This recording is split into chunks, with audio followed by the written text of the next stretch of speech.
And that was probably the most hectic time that I've ever been extracted. There was a lot of rounds going off because it was during the day. Obviously, the Taliban knew exactly where we were and they knew exactly where the choppers were landing. There was a lot of dust and everyone had to try and find the right chopper. I remember one guy's radio antenna got shot off.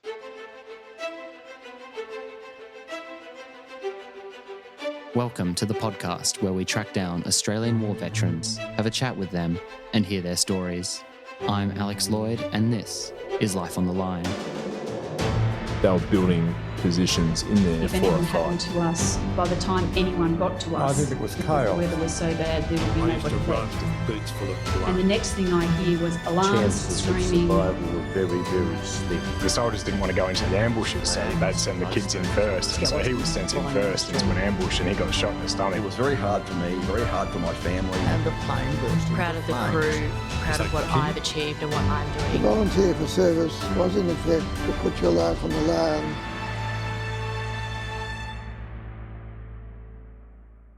Welcome to Life on the Line.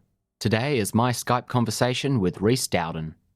Rhys is a former Special Forces soldier, a veteran of the 2nd Commando Regiment. We spoke about Rhys's life as a commando, deployment stories, and the power of purpose.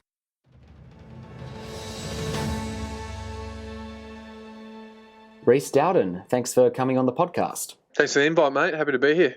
Rhys, where did you grow up? Mate, I grew up in a number of different parts in Queensland. My dad was a police officer for 40 years, so I was born in Gladstone, was there about 6 years, moved up to Mosman, which is north of Cairns, for about 4 years, and came down to the Sunshine Coast where I spent my teenage years, high school, before I joined the Army. I did Army Cadets when I was 12 or 13, so always had an interest in the Army, mate, so I was always going to go that way. So was it the cadets that started your interest in the Army, or was it before that? Yeah, pretty much. I mean, I think most kids have an interest in the military, or maybe not so much aspirations, but have some kind of interest watching, movies and reading books and so forth, mate. But yeah, when I started cadets is when I kind of realised that was going to be my path. Do you have any military history further up the family tree, or are you the first? Both my grandparents were in the Army in World War II and dating back to World War I as well, mate. My great-grandfathers are in World War One. One was at Beersheba. World War Two, they weren't in combat roles, but they were in the military and remained in Australia. Did you go in with a specific goal, like Special Forces, in mind, or you just wanted to join and become a soldier? Absolutely, mate. No, I joined specifically at the time when I joined. It was going to be Special Forces. How did you find your cadet experience in retrospect once you joined the Army? Did it help you with training at all? Absolutely, mate. Yeah, it was really good. I mean, it was a lot of drill and I guess getting in your cams and playing soldier within reason. But when I joined, it was quite good. We'd go on camps and we'd be out there navigating. So navigation was a big part of it. Drill was a big part of it. So that set me up well for when I joined, particularly the navigation side of things. And we also got to shoot. We were shooting SLRs initially, and then we got to fire the Stars as well. So weapons handling was also helped me greatly before I joined. And then we also did RATEL and first aid. So really the basic soldiering skills was a real key factor for me in cadets, and then allowing me to transition into the military. So I found that part quite easy in the basic soldiering skills, and then we just developed it further once I was in. So once you're in and through training and all that, tell me about your first few years in the Army. Quite boring, to be honest, mate. I joined CAV because I thought I still always had aspirations for SF, and then I thought maybe I'll learn something, another trade, I guess, other than infantry before I go SF. That was the plan. So I joined cavalry. I was in bucket, so the 113s. Went through with a bunch of guys through Kapuka and IETs, and at the end of IETs, there was maybe 25 of us. Everyone got divvied out their units, 1 armoured, 3-4 cav when it was around, 2nd, 14th even, and then there was about 6 of us that really got got shafted really and got sent to a unit called CSU, which is a command support unit up in Darwin, and our job was to basically, we were the first cavalry soldiers that were being posted up there to drive the ACVs, or the armoured command vehicles, for all the officers at one brigade up there. So wasn't the best posting, mate. Definitely wasn't what I was expecting, and tactic wise and cavalry wise, it really wasn't a good posting because we weren't you weren't particularly learning your trade of being a cavalry soldier. Yeah, not quite the excitement you were looking for. Not at all. I know you had the goal of SF in mind, but had you mapped down your head, I do this many years in CAV, then I can apply for selection? Like, did you have the path mapped out, or was it discovering as you went? Well, as I went, I sort of initially I kind of lost the drive, and it was probably to do with the unit up there. Initially, we weren't doing a lot of, I guess, cool arms corps stuff or what I thought I was going to be doing initially in the army. So I just found it quite boring, mate. So I probably lost the initial drive of going SF, and then did a couple of years up there, managed to get on a ASLAV course, and then managed to transfer over. We got a posting over to 2CAV, which was a lot better, and I got a gunner's position in there. So I ended up being a gunner in there for a couple of years, and then I sort of got, I guess, my drive back and motivation back to go SF, and I still wasn't sure if I was going to do it, but then I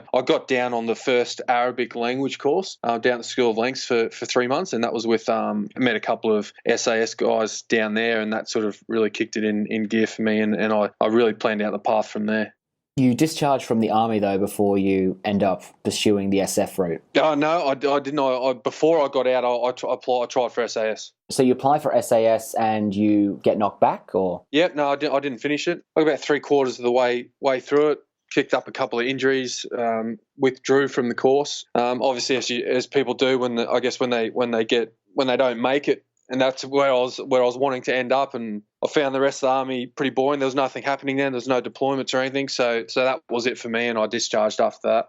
Yeah, actually, for context, what year is this we're talking about? 2003. So I did SAS selection at the start of 2003. Actually, I did it with Robert Smith, VC, which was interesting, and he was an absolute jet on it course, as you can imagine. And then that was at the start of 2003, and then I got out soon after that. So it was just before Iraq kicked off. Just before we sent our first guys over there. Yeah, so Iraq's looming in the not too distant future, and 9/11 is still fresh in your mind, and you've not got through this course. I can imagine your frustration that you're not really getting to fulfill the childhood dream you had of being hardcore, cool Special Forces soldier. So you then pull out. What do you go and do? Well, after I discharged, I guess I had my discharge in before actually our first guys started to go over there, and we're all being told I wasn't going to go for that long, and it's probably only going to be 1 or 2 deployments, all that kind of stuff, mate, as they tell you initially. So I got out, mate, and I did a number of different jobs that weren't particularly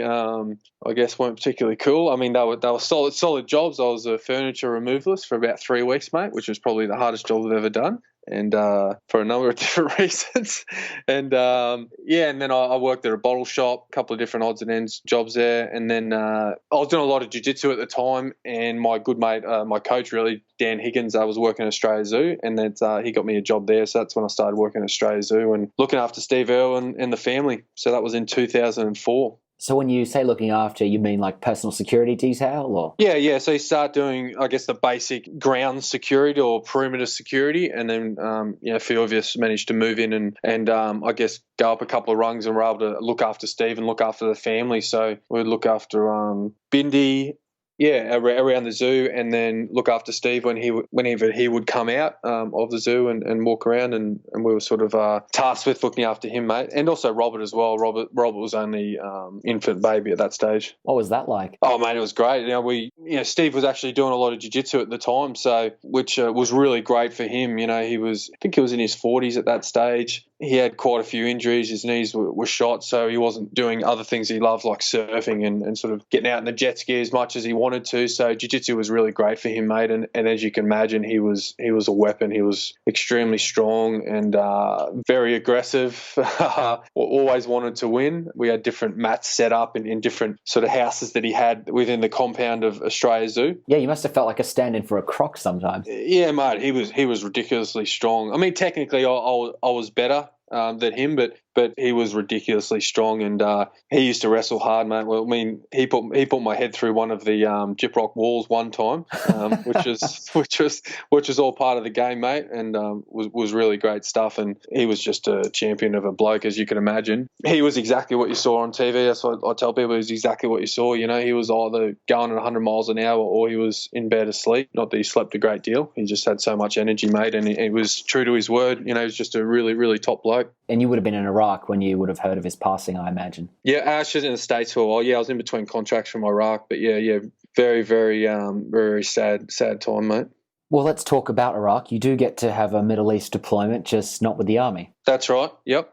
I was working at Australia Zoo. I probably only was there for maybe 6 months. One of my friends who was, I guess, knew a number of different people, and this is the trick to getting into Iraq at that time, because I didn't have any deployments. They were looking at guys that had sort of prior deployment history and experience, and that wasn't me, but I managed to get involved because one of my friends was involved in this company that was being set up called BLP, and they secured a quite a large contract over in Iraq, training Iraqi police at one of the police colleges down sort of southeast, which was a place called Numania. Like a lot of the contracts over there, people bid for the contracts, get the contracts, but they don't actually have the guys ready yet. So there's a mad rush to fill the slots, and because I knew my mate, I managed to get a spot over there. So I went over there in October 2004, and we went to the Numania training the police cadets. Talk me through a bit more about your time in Iraq. How did you find dealing with the public sentiment towards what became an increasingly unpopular war? Mate, I was 24 years old. I was getting paid $500 US a day, which was actually about $700 Australian. So I didn't. You were happy. I didn't give a shit about what anyone thought about back home, mate. I was just having a great time. Iraq for me was awesome, mate. And a lot of contractors will say the same thing. You know, you're young. I didn't have any commitments. I didn't have any commitments, mate. I didn't have a girlfriend, wife, family, nothing. So I was just having a great time over there. And the job itself was great, mate. It was challenging. I wouldn't say rewarding. But it was challenging, and I was with my mates. We were working in close contact with the Americans, with a company called EODT, which were securing the base. Got to hang out with a number of different military from different countries. You know, there were Ukrainians there. There was Polish guys there. Yeah, and it was great, mate. I had a great time. So I did that contract initially for about three or 4 months, and then I actually transferred over to that American company called EODT, and then I went back home, and when I came back, I did another couple of tours with them, a couple of stints, I guess you can call them, ranging from 3 to 6 months. And then I was around a few other places. I was Baghdad, at the actual Baghdad Police College, or right beside it, securing an American fob. And then I was up at about 25 minutes north of Baghdad at Taji, which was a really great experience. It was a huge base, and we were securing they had the coalition side and they had the local side, and our job was to secure the local side. And that was an awesome time, mate. We had a bar set up, and the Americans or the American soldiers couldn't drink on their side, and neither could the Aussie guys. So we would invite them over, you know, making sure it was all hush hush, and invite them for a drink and play poker all the time, mate. You know, they had really brilliant state-of-the-art gyms that were set up that Arnold Schwarzenegger donated all the equipment to. There were Friday night fights, mate. I went in a couple of Friday night boxing fights where they would interview you and record the whole thing, and there was thousands of people in the crowd, mate. Salsa nights, all this kind of stuff. So Taji was probably my best experience, and I spent 6 months there. How'd you go in the ring? 1-1. I went the distance with one guy, African-American dude who hit really hard, and he got me he won on points, and then the next one I knocked the guy out, so it was pretty good.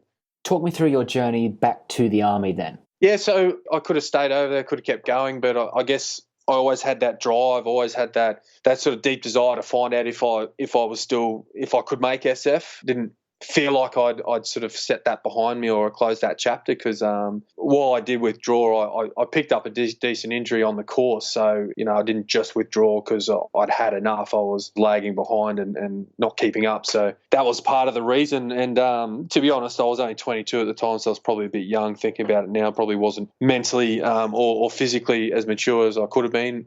So I always had that desire to try it again. And that's what I did, mate. I left Iraq purely for that reason, to come back and have another crack. So you re-enlist, and how long until you start the Commando selection and training course? I just purposely joined reserves. I was going to have another go at SAS, but then one of my schoolmates I found out was in Commandos, and I had a chat to him and ended up chatting to a couple of guys that I knew. I eventually found out that were down there, and they were telling me how good it was, and you know, giving me all the pros for Commandos, and saying how you know, the roles that they were doing over there, and I guess how much action that they were getting, and the training and the pay and all this kind of stuff. And I just thought, well, I'm going to go that route. I joined back up for reserves, mate. If I failed, I didn't want being stuck in the army for another 4 years, actually, because it was either going to be SF or nothing. Very tactical. Well, SF training is infamous. Talk me through your experience. It's bloody tough. It's obviously tough for a reason. They're looking for a certain person with a certain number of certain attributes and traits, not so much a personality. There's plenty of different personalities. I think within SF, a lot of people get the idea that SF are all, big, tough alpha males, and that's simply not the case. There's a number of different personality types within the unit, but generally the traits are the same, toughness, maturity, self-discipline, being self-motivated, those kind of things, mate, that really separate the people who make it compared with the ones who don't. It's pretty brutal. That's what it's designed for, and I think in that selection process yourself, I mean, the mates that you make throughout that, you probably always find that even the time that you do within the unit, you generally get posted to the same company as the guys that you do selection with. So you've got that really tight bond with those guys that you go through selection with. But interesting enough, as hard as selection was, you're setting the benchmark. Most of the time, selection is the hardest thing that anyone's ever done, right? But then you actually start the training and the reinforcement cycle, and which is tough. But probably what's tougher is the actual deployments overseas, because you've got a number of different elements and other factors that add to the stress and obviously the danger and the experience and what you physically have to do. So selection is hard, and it's awesome in getting the right people, and it definitely makes you question yourself and whether you're tough enough and whether you can do it. But really, mate, and I've heard this before, really, and I wasn't sure if I believed it, but it's really the start, and the unit and the training and deployments are probably tougher.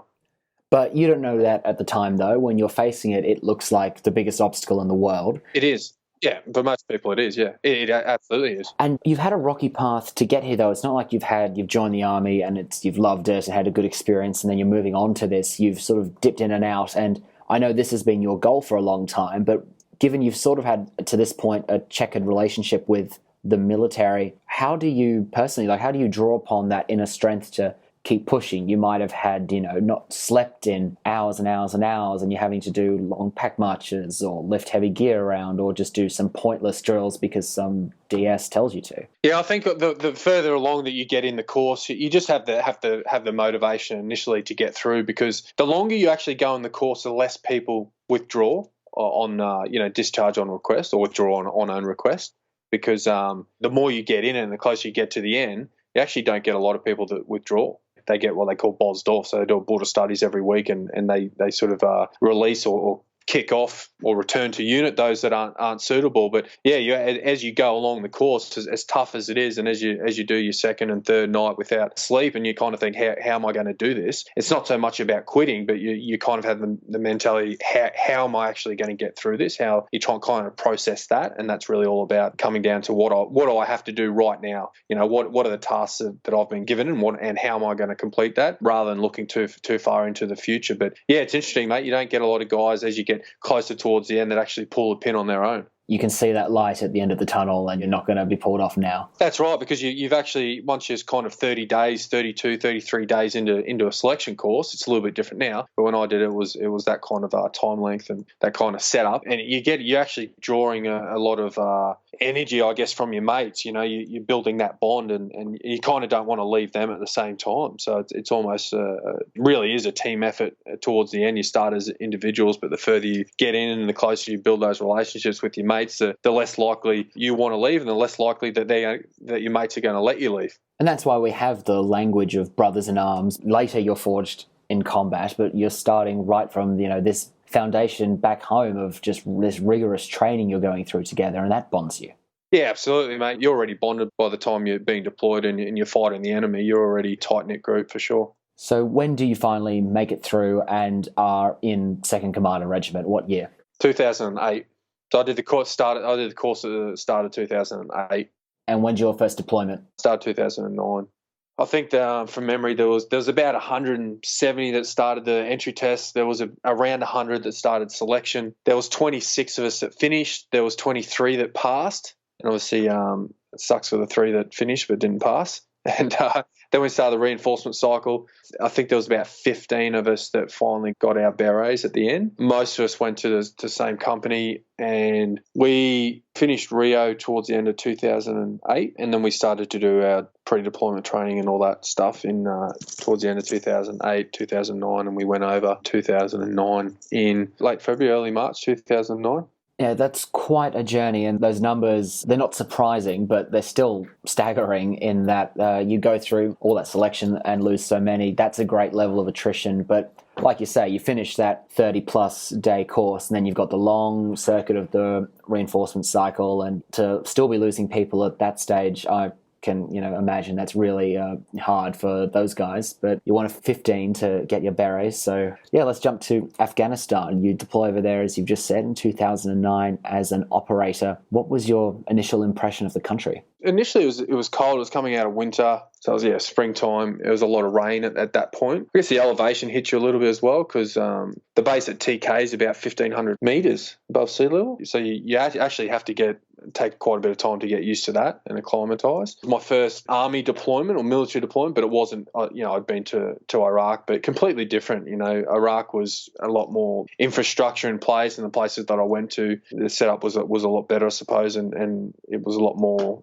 I guess, country or rural areas that we went to when we were in Afghan. And then we got into training, and it was vehicle roles for that stage. So the whole deployment was in vehicles. We didn't use choppers. I think one of the platoons might have used chopper once for a mission, but personally I didn't, and it was all vehicle movement. Our first patrol, actually, the very first time we left the base, we went outside the wire, went for not quite a month. It was something like over 3 weeks, 24, 25 days, something like that.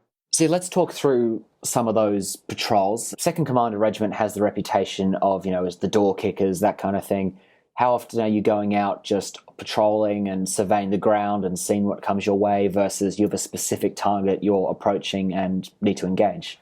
Yeah, we had different type of missions, didn't we? We had I guess, key leadership engagements where we would go down and just see, get in contact with the locals and try and help them out and provide them with first aid and the like, and, the whole hearts and minds idea. Other times we would go into, have a specific mission or a specific area that we wanted to go into and that was known Taliban area or previously had been, and we would go in there and we would do specific disruption ops, or we would go and clear the village and basically see what happens, gather intel and talk to the locals and see if we can identify if the Taliban are still there or the presence that they kind of have. So there's a few different missions, and other missions on my second rotation was about, I guess, dropping into an area with a big commando group and really just in the Badlands, I suppose, of Helmand Province and seeing what would eventuate. And a lot of times the bad dudes would come out and start playing, and then other times it was specifically to go into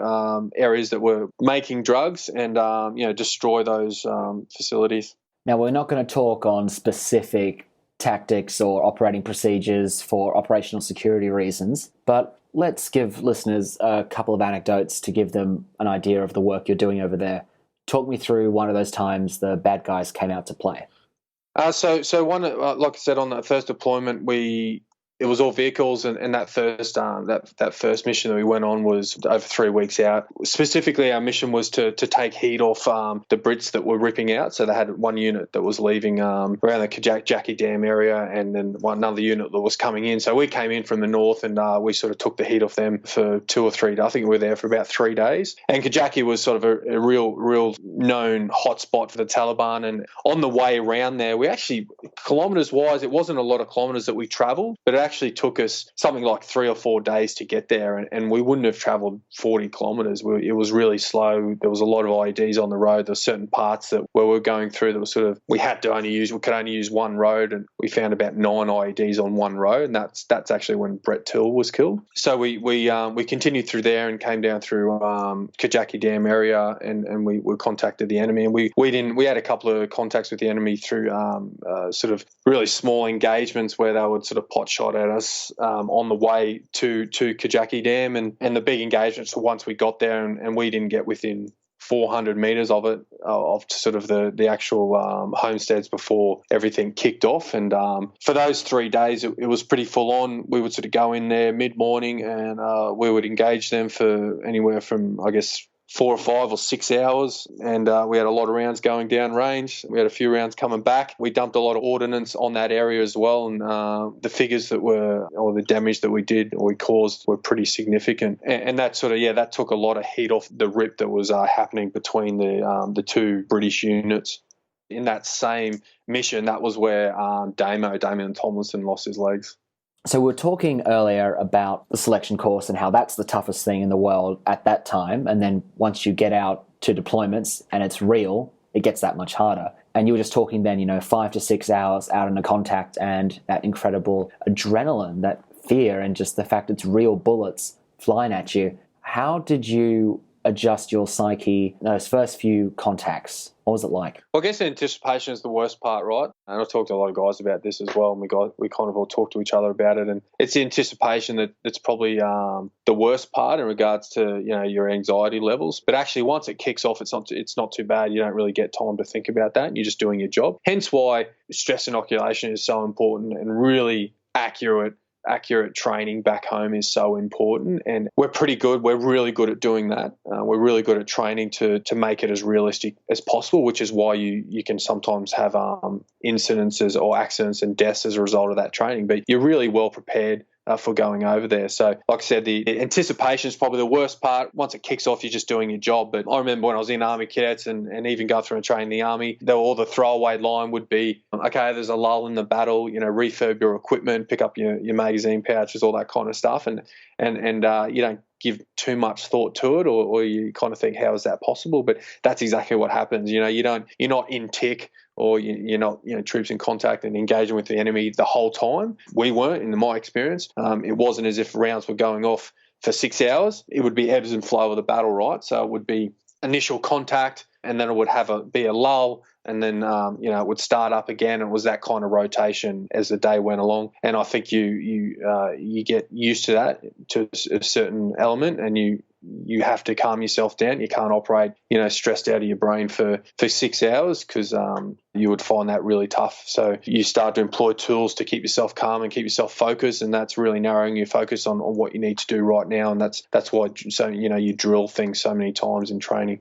Yeah, you've got to constantly switch gears, and that you're in the firefight right now and you're engaged with that, and then you also know when to, relax almost, or at least get ready, and you're alert. I'm not saying you're relaxing properly, but you're alert and you're slowing it down one moment so you can be ready for when it kicks off again. Yeah, no, you're right. You don't relax to a normal state as if I'm sitting around having a coffee, but you relax off that heightened state of awareness, or that heightened stress level. You definitely tone it down a little bit, and that comes back into the training. But you always have something to do. Generally, you're not just sitting there, with nothing to do and with idle hands. There's always something to do. There's always something to check and procedures to enact and arcs to scan, all that kind of stuff. Passing them information, battlefield commentary, especially I was in snipers. So there's always that kind of thing. There's always something to do to keep you engaged, and obviously there's always the threat of the enemy. That sounds like all the training you have obviously pays off, and it gives you that professionalism and that focus, but you can't train for everything. I'm looking at a picture on your Instagram where you're walking a target off after a raid. Do you know what I'm talking about? Yes, I do. What happened that day for the listeners' benefit? Yeah, that's interesting. I guess there's a lot of, it's not all contacting the enemy and being, I guess, scared and anxious and having elevated stress levels. There's a lot of humorous times over there and humorous occasions, and just downright funny occasions. And on that particular mission, we went in, as we mostly did, 90% of the time we would go in at night, and we had a village to clear. And then we did that, and we parked, or what they call prisoner under consignment. So we had a number of fighting age males that we deemed worth taking off target and taking them back to the vehicles, and then I'd try and identify them further and going through our procedures. And we found a number of different weapons, and one of those was a recoilless rifle. And so we had all the fighting age males in constraints, and then we were taking them off target. And there's a big river. It wasn't a big river, but it was flowing a decent amount. The strength was quite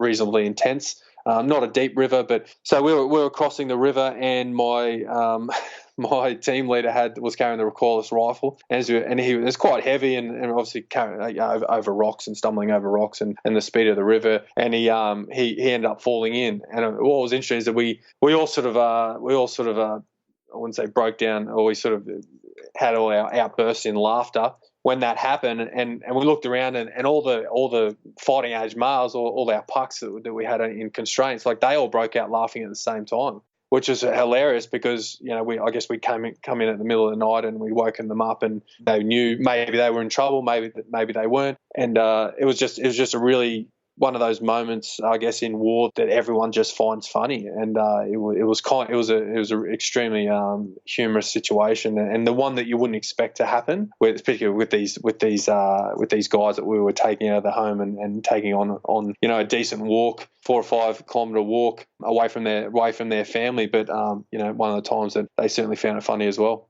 Talk to me about life back on base in between all the patrols and the missions, day-to-day routine and your downtime, and how do you feel the day? Mate, it was great. Like I loved it over there. That's the thing about, I guess, being deployed is that a lot of your drama. And I was single for my first deployment, all my trips to Iraq and my first trip to Afghanistan. I was single, mate, so I didn't have anyone to ring. I mean, I rang my parents every so often, and I was a digger at the same time, like a private. So I didn't have the necessary responsibilities of the NCOs. And certainly not the officers. So I was in the gym.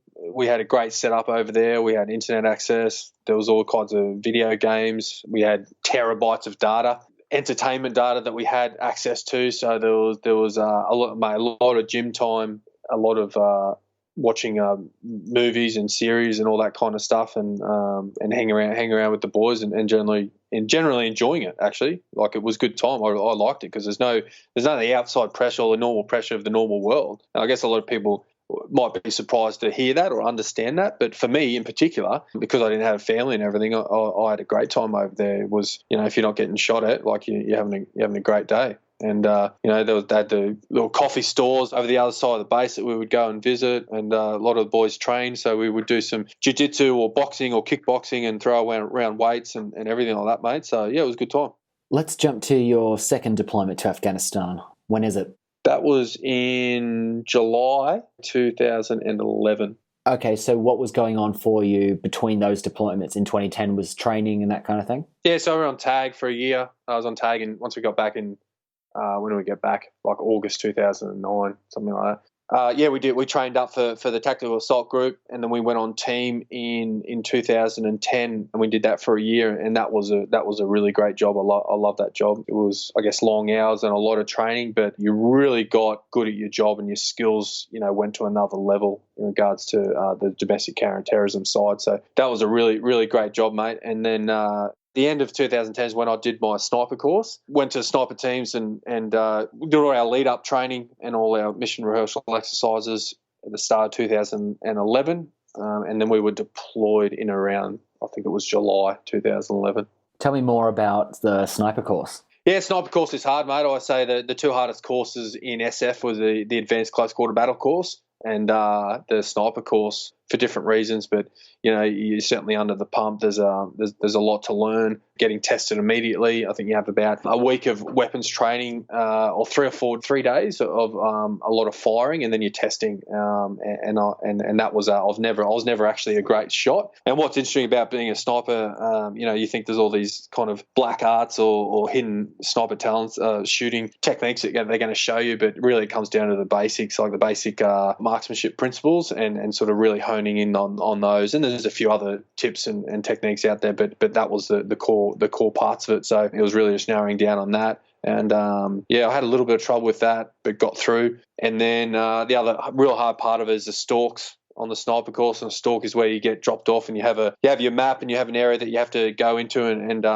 find the bad dude. And you basically have to set up your position without being seen. You have a number of things that you have to do. You have to find him, identify him, set up your position to make sure that you will be actually able to engage. So you've got to have your bore and your line of fire needs to be clear, because you actually fire it live after they replace the live guy out there that's looking for you with a dummy. And that's a hard component, because you have to, once you set up your position and you've ranged to target and you've put all your dials correctly on your weapon, then you have to actually fire a blank round. And then the spotter moves to within 10 meters of your location. And then while the observer who is sitting in the chair that you're actually going to engage when they replace him, he's looking right in your direction because the spotter is telling him where you are within 10 meters. If he can't see you, then the spotter points to his left or right to identify exactly where you are. And then if he still can't see you, then you fire your second blank round. And if he still can't see you, you've passed that stage. And so they do that for everyone who finds the target and sets up the position and who hasn't been seen. And then they replace the observer with a dummy, and then you have to actually live fire and hit the target to pass that scenario. That's one of the hardest components within the sniper course to pass, and I actually failed my all 3 practice stalks, so I was in a little bit of trouble. Confidence was down, but then I ended up passing all 4 my actual assessment stalks, and there was only actually 2 of us that did that, so I was pretty happy with that. I think you should be, because let's see what you've covered there. You have to have a handle on the weapons and all those finer shooting principles, bit of physics.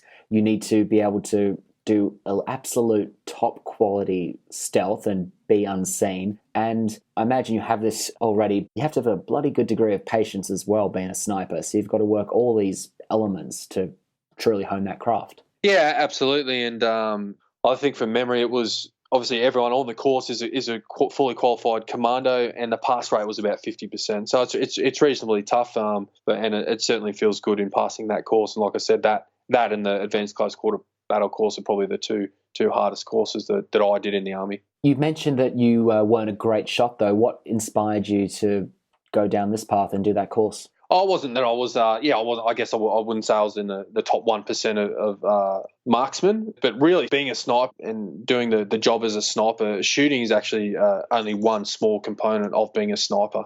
You know, there's all the intelligence gathering, there's all the recon, there's all the battlefield commentary. So your time that you're actually doing the job and engaging the enemy and actually firing your weapon is a really small part of it. And I was going to say, you said the phrase not a good shot, but I think that's misleading because you're a commando. So I think that's probably relative to that 1% you were describing. Yeah. I mean, in reason, yeah.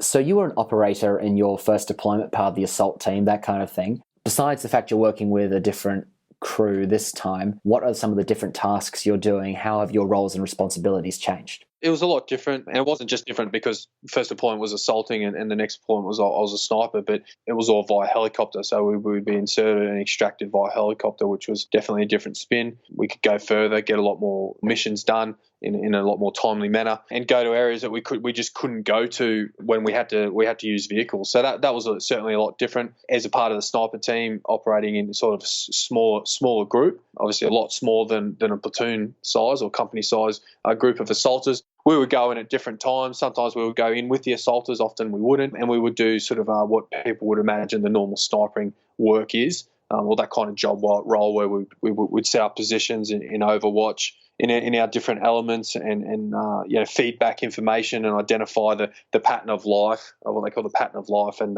when the assaulters would come in, then we would pass back the battlefield commentary about exactly what was happening, and then obviously engage the threat when required.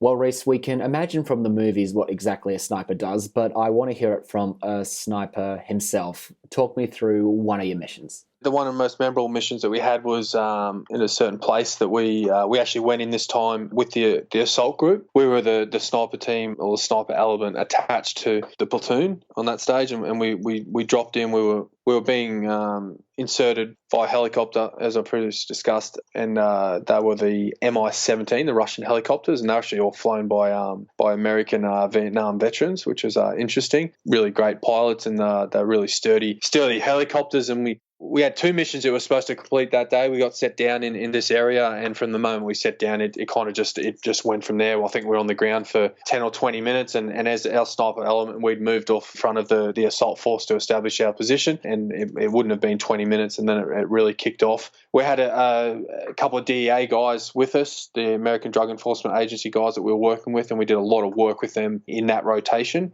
finding all the drugs and destroying them. And that particular time, we were going into this area to obviously see what was happening in relation to the Taliban presence on the ground, and also how much drugs or what kind of drugs that they had on the ground and how well established that was. So we dropped in this area and it kicked off immediately, and that was one of the times I guess where it was ebbs and flows, but it seemed to be shooting because we were split up throughout the town, either end of the town, and it seemed like to be shooting constantly, even a few rounds every now and again. And we had the helicopter support, so the Apaches would come in and would dump all the ammunition and then have to go back and either refuel or reload with ammunition. So that was pretty full on. What sort of stood out that day is we had this big DEA agent, and he was a monster. He was into bodybuilding. He went in a lot of competitions, and early on in the day, he actually got skimmed by a round on his shoulder. I remember running past him and chatting to him for a few seconds, and he was saying, how lucky he was, and it was a pretty close call. We continued on, and we did our sort of cordon and searching the area and stayed there for a few hours and gotten a lot of contacts, and then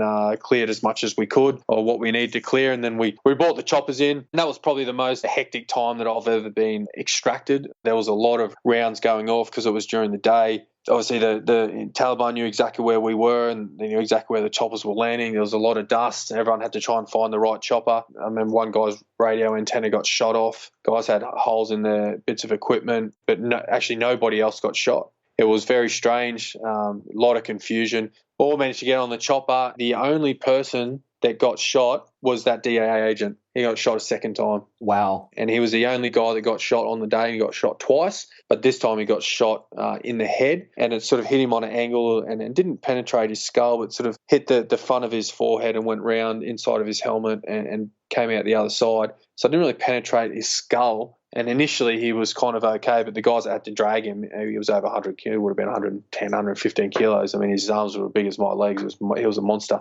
Initially he was okay, but because of the impact, he started to go downhill. He survived, but he ended up losing his sight as a result of that. Heavy contact. I remember hearing the pings of the rounds hitting the choppers. It was, ping, ping, ping, ping, ping every sort of kind of couple of seconds. And then we actually couldn't go and do the next job that afternoon because, or straight away, we were going to be flying to another area to do another job. But the helicopters were that damaged that we had to go back to base, and they were all grounded. So gives you an insight into the toughness of those choppers actually, and the ability of those ex-Vietnam pilots. And that's fascinating about the ex-Vietnam pilots. I wouldn't have thought that was common, that you'd have Vietnam vets doing a lot of active combat service in Afghanistan. Yeah, I guess with the limits of the American military, and obviously how long that they've been in deployments and operating on sort of a couple of different fronts in the Middle East. That's what they do, and that's why we got deployed as contractors in Iraq. It was the American government being able to say, or not having to rely on their soldiers for a number of different reasons and political reasons as well, and giving soldiers a break from deployments. A lot of these guys were deployed for 12, 15, 18 months. Like crazy, and then they'd go home for 12 months and then be deployed again. I spoke to a number of guys on that front, which is probably why a lot of them, the guys suffering from PTSD is so dramatically high, particularly over there, once they're being deployed for so long. But that's why the contracting the contracting scenario comes up for those reasons that I said, and that's why people jump on it. And these guys are really great, and they love doing the job role over there, and they're really good at it. I have heard that the US deployment lengths can be so much longer than ours, and I can only speculate how burned out that can leave them as well. I think from the sounds of it, talking to more Australian veterans, that our ratio sounds a bit more manageable for our guys on the ground. I mean, your first one was Feb to August, you said, and how long was this one? Yeah, so my second one was about 4.5 months. Yeah, and I imagine that felt like a good length to you, or did you want longer? No, I mean that was pretty good for me at that stage. The first deployment, I probably would have gone longer, but I was pretty comfortable coming home after that stage. But yeah, I mean, some of the Americans, like the Green Berets that we work with over there, they were there for 12 months. A lot of the Navy SEALs only did 6 months, and a lot of, I think, the CAG guys or the Delta Force guys were doing about the same time. Yeah, the Green Berets and a lot of the regular military guys were doing a lot longer than that. And these guys were being deployed into some pretty gnarly areas. Hence, some of the documentaries that are out there that people are aware of, guys being in these areas for 12 months and in contact every day, i.e. Restrepo. No wonder these guys are suffering, mate, because you can only be exposed to that kind of environment, have those kind of high stress levels for so long before you really change the chemical makeup in your brain. I can only imagine. Thank you for sharing that contact story. I think that also will be insightful for some civilian listeners, that just because you're a sniper, that doesn't mean you're a safe distance away from the action. You can still be in the thick of it. Well, absolutely, and that particular time we were actually on the ground in the village with the other assaulters, but other times we were in contact up in the hills, 800 meters, 1,000 meters away, and you're still getting, depending on the scenario and depending on your job role, sometimes you get exposed, and it's a two-way range then, and if they see where you are, you're digging in with your eyelids and getting as close to the ground as possible. You were single in your first deployment. Did you have someone back home waiting for you in your second? Yeah, I did. How was that, being in a relationship while being away? Was that difficult, or were you just so focused on what you were doing? No, I didn't like it, to be honest. I did 3 trips to Iraq. I was in Iraq probably 13 or 14 months in total in country, and my first trip to Afghanistan was fine. But, yeah, that was the first time that I'd sort of had a relationship going when I was deployed, and, yeah, I certainly didn't like it. I know some guys are saying to me it was better. They enjoyed it better with a relationship, but I certainly didn't enjoy it, mate, because you've got all those things going on in your head on how they would feel if, you got injured or killed over there, and that was just adding to the pressure, I suppose, adding to the stress levels. So I certainly didn't enjoy it as much as I did when I was single. Well, you got out in 2013. What led you to discharging for a final time? I probably felt like I'd completed what I wanted to in the military. By that stage, I'd done around 10 years full time, and I got to be deployed as an assaulter, as a sniper. I did my year on tag, so I felt like I'd sort of done what I wanted to, and thought it was time to move on. Well, what have you moved on to? What have you been doing since? So I had a gym for a while. When I first got out, I actually got my helicopter license. I got my commercial helicopter license, and I was going to do that as a job. Actually, that was my big plan. Spent probably $60,000 on getting a license, and I couldn't get a job at that stage. It was quite hard to get a job. Well, I found it impossible actually to get a job, and then worked out I probably couldn't afford it anyway, because if I was to have to go out bush and work in these areas, you kind of, the wage is really, really low, and my wife was doing a midwifery course, so it financially wasn't viable. So I didn't go that path. I almost went back to Afghanistan contracting. I didn't choose that, and then I ended up getting into what I'm doing now with my company, Operator Edge. Tell me more about Operator Edge. So it's basically the main thing I teach is mental toughness. So I have a mindset course that people go through. I obviously have a lot of military guys or people wanting to go into the military and go SF, but I actually do have more civilians that do the course, which is surprising, or certainly a surprise to me. Yeah, and it's really just me setting up a course and analysing what I went through and how lessons learned in regards to getting the right mindset and getting mentally tougher, and applying that to working out what you want and working out how to get it, and keeping on track until you complete that mission. And that's what I pass on now. Well, I can see civilians getting a lot out of that too, because that might be to a corporate line of work, or it might be something to do with their family or their own just other sporting goals or range of things. It's not just military applicable. No, and I think a lot of civilians who have an appreciation of the military and understand the military is tough, and the mindset you have to have and what you have to endure to get in, particularly into SF. So a lot of people respect that, even though they are never going to join and probably never wanted to join, but they certainly have the respect for the military. And you're right, mate, mindset's applied to anything. The strategies and the tactics in regards to getting mentally tougher are applicable in any field. And where can listeners look up your company? So you can search Facebook, Operator Edge, or then go to operatoredge.com, mate. And my Instagram, I have an Instagram account, but it's under my name, Rhys_Dowden. Now, Rhys, you've obviously made, a productive transition. You've set up a company, you've got yourself a life direction, and you're moving along that path. Leaving the forces and life after service, though, it can be tough for a lot of veterans, and we touched on that in regards to your US counterparts, but the same is true for Aussie servicemen and servicewomen. And whether veterans, they serve for a couple of years or longer, you're in that pointy end of the spear, and you are facing that high-stress environments that you've described. In your experience and those you've witnessed of your mates, how do you feel you and your fellow commandos have found life after taking off the uniform? Oh, I mean, some have done really well. A lot of guys I know that have transitioned really well, and other guys haven't transitioned very well at all. So it really depends, mate. Like I said, there's no one personality in commandos or in the military, and it just I guess there's a few factors that help, depending on if you're injured, depending on if you're going through any kind of mental illness or mental hardship, particularly obviously PTSD or depression or anxiety or any kind of thing like that, makes it hard. I don't have any of that. It's certainly a tough transition when you initially come back from a deployment, but I settled down fine because I've done it a few times with Iraq as well. And I think that what makes a difference is, one of the things didn't really identify myself or define myself as a soldier, I suppose. I was doing that as a job role. I certainly didn't see myself as that person or identify myself as that kind of job role and that individual forever. It was just the role that I was doing at the time, and I enjoyed it. And it was time to, once I got out, it was just time to do something else. So I just reinvented myself a couple of times, and I always had a specific goal, especially online. It's starting your own business. Any kind of business is really hard, and online it took me really 3 or 4 years just to get the marketing down pat. So I always had something that I was really driving for, and I guess a purpose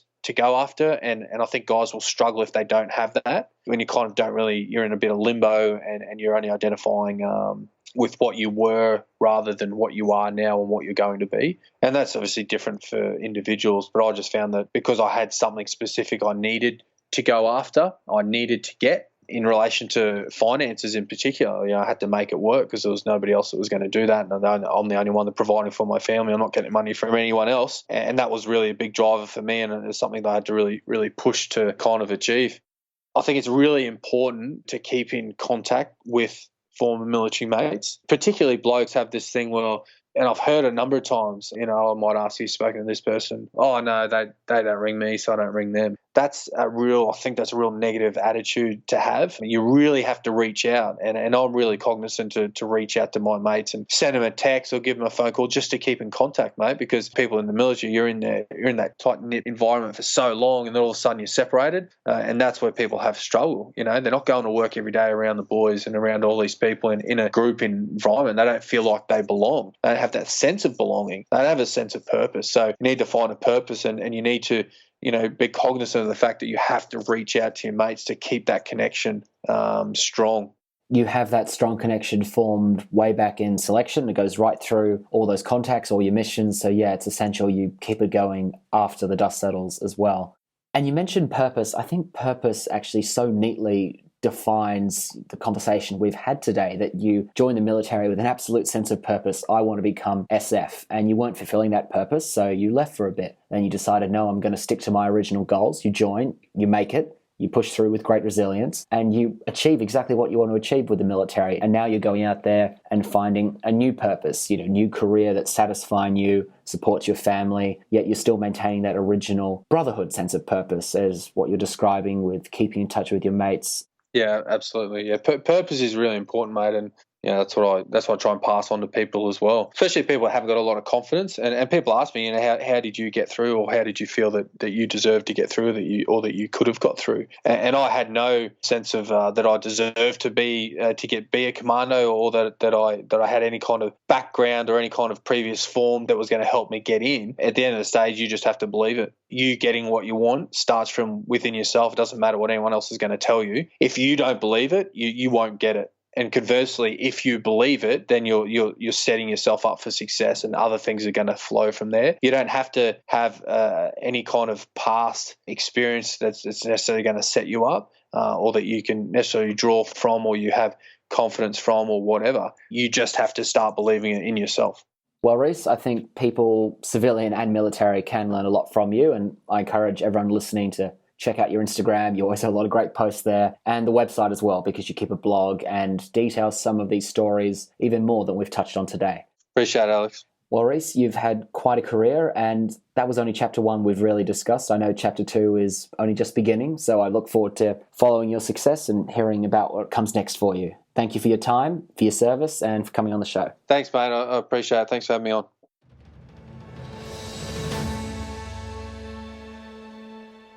If you liked my conversation with Rhys Dowden, make sure you're subscribed to the podcast. We have a veteran conversation out every Tuesday and bonus episodes on Fridays. Find out more about the podcast and the team behind it at www.lifeonthelinepodcast.com. You can email us at podcast@lifeonthelinepodcast.com and join in the conversation on social media. We're on Facebook and Instagram at Life on the Line Podcast, and on Twitter at LOTL Pod. And check out Rhys and Operator Edge at all the places he mentioned during the chat. Life on the Line is brought to you by Thistle Productions. Artwork by Big Cat Design, music by Dan Van Werkhoven. Thanks for listening, and lest we forget,